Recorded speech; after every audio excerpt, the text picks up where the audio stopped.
मागच्या व्हिडिओमध्ये आपण रक्तदाब, ब्लड प्रेशर काय असतो हे बघितलं, त्याची कारणं बघितली आणि जी काही कॉमन लक्षणं आहेत ती बघितली. आता या व्हिडिओमध्ये आपण बघू की ब्लड प्रेशरचं जे डायग्नॉसिस आहे ते कशा प्रकारे केलं जातं. नमस्कार, मी doctor Shashi Harel, consulting physician, Shri hospital Kharadi.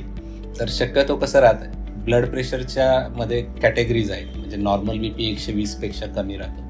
त्यानंतर दुसरी कॅटेगरी येते प्री हायपरटेन्सिव्ह कॅटेगरी, ज्याच्यामध्ये BP 120पेक्षा जास्त आणि 130पेक्षा कमी राहतो. ती झाली प्री हायपरटेन्सिव्ह कॅटेगरी. नंतर स्टेज 1 हायपरटेन्शन आणि स्टेज 2 हायपरटेन्शन याप्रमाणे कॅटेगरीज राहतात.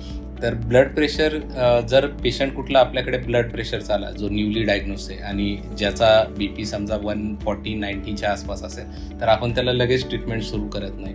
आपल्याला काय करावं लागतं, तर डायग्नोसिससाठी ॲटलिस्ट 3 रिडिंग लागतात आपल्याला ब्लड प्रेशरच्या.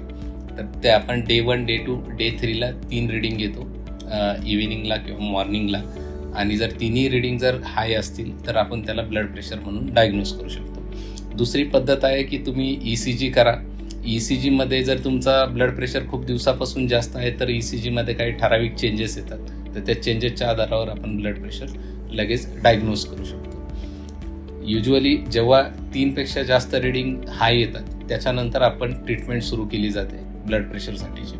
आणि किंवा ECGमध्ये चेंजेस येत आहेत किंवा अदर काही गोष्टी डिटेक्ट आहेत पेशंटला, म्हणजे कॉम्प्लिकेशन, म्हणजे non case of kidney disease आहे, क्रिएटिनिन खूप दिवसापासून हाय होतं, किंवा 2D इको केला आहे, 2D इकोमध्ये HOCM निघालं आहे, कार्डिओमायोपॅथी आहे आणि त्यानंतर ब्लड प्रेशर हाय डिटेक्ट होतं, तर आपण इमिजिएटली त्याची ट्रीटमेंट चालू करू शकतो.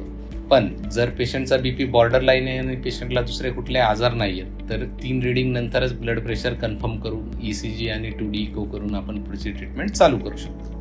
आजच्या व्हिडिओमध्ये आपण बघितलं की ब्लड प्रेशरच्या डायग्नोसिस कसं केलं जातं आणि ब्लड प्रेशरची ट्रीटमेंट कधी स्टार्ट करतात, ह्या गोष्टी आपण बघितल्या.